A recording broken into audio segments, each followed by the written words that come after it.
ৰাইজৰ একত্ৰিত প্ৰয়াসেৰে সৰুপথাৰত বৃহৎভাৱে তিৰংগা যাত্ৰা আয়োজন কৰা হৈছে। সীমান্তত থকা সেনা বাহিনীৰ অদম্য সাহস, তেওঁলোকৰ দেশপ্ৰেম, তেওঁলোকৰ ত্যাগ, এই সকলোখিনি স্মৰণ কৰি তেওঁলোকক প্ৰেৰণা যোগাবৰ বাবে, উৎসাহিত কৰিবৰ বাবে আজি যাত্ৰা। আজিৰ আমাৰ যাত্ৰাত আমাৰ সাংসদ কামাখ্যা প্ৰসাদ তাছা ডাঙৰীয়া, জিলা সমিতিৰ সভাপতি চন্দ্ৰজ্যোতি ঠাকুৰ ডাঙৰীয়া, এই অঞ্চলৰ গণ্যমান্য ব্যক্তিসকল, প্ৰাক্তন সেনা জোৱানসকল সকলোৱে অংশগ্ৰহণ কৰিছে, আইসকলে অংশগ্ৰহণ কৰিছে। দেশপ্ৰেমেৰে উদ্বুদ্ধ হৈ হাজাৰ হাজাৰ ৰাইজে আজি সৰুপথাৰত তিৰংগা যাত্ৰাৰ যি এক অভিলেখ গঢ়িলে, মই ভাবোঁ ই অভূতপূৰ্ব আৰু দেশপ্ৰেমেৰে সকলো উদ্ভাসিত হৈ আহি থকা দিনত দেশ মাতৃক সেৱা কৰিব, আমি তাকে আশা কৰিম।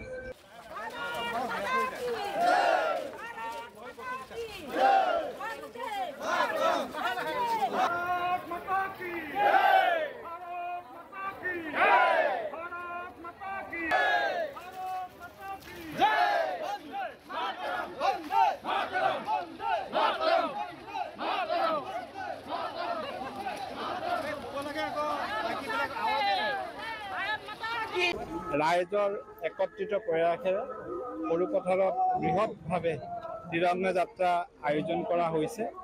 সীমান্তত থকা সেনা বাহিনীৰ অদম্য সাহস, তেওঁলোকৰ দেশপ্ৰেম, তেওঁলোকৰ ত্যাগ, এই সকলোখিনি স্মৰণ কৰি তেওঁলোকক প্ৰেৰণা যোগাবৰ বাবে, উৎসাহিত কৰিবৰ বাবে আজি যাত্ৰা। আজিৰ আমাৰ যাত্ৰাত আমাৰ সাংসদ কামাখ্যা প্ৰসাদ তাছা ডাঙৰীয়া, জিলা সমিতিৰ সভাপতি চন্দ্ৰজ্যোতি ঠাকুৰ ডাঙৰীয়া, এই অঞ্চলৰ গণ্যমান্য ব্যক্তিসকল, প্ৰাক্তন সেনা জোৱানসকল সকলোৱে অংশগ্ৰহণ কৰিছে, আইসকলে অংশগ্ৰহণ কৰিছে। দেশপ্ৰেমেৰে উদ্বুদ্ধ হৈ হাজাৰ হাজাৰ ৰাইজে আজি সৰুপথাৰত তিৰংগা যাত্ৰাৰ যি এক অভিলেখ গঢ়িলে, মই ভাবোঁ ই অভূতপূৰ্ব আৰু দেশপ্ৰেমেৰে সকলো উদ্ভাসিত হৈ আহি থকা দিনত দেশ মাতৃক সেৱা কৰিব, আমি তাকে আশা কৰিম।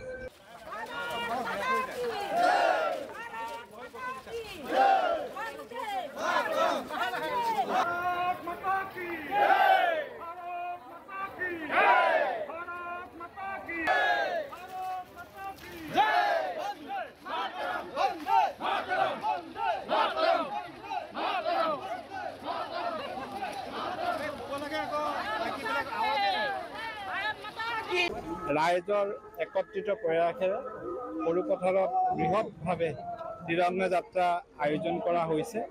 সীমান্তত থকা সেনা বাহিনীৰ অদম্য সাহস, তেওঁলোকৰ দেশপ্ৰেম, তেওঁলোকৰ ত্যাগ, এই সকলোখিনি স্মৰণ কৰি তেওঁলোকক প্ৰেৰণা যোগাবৰ বাবে, উৎসাহিত কৰিবৰ বাবে আজি যাত্ৰা।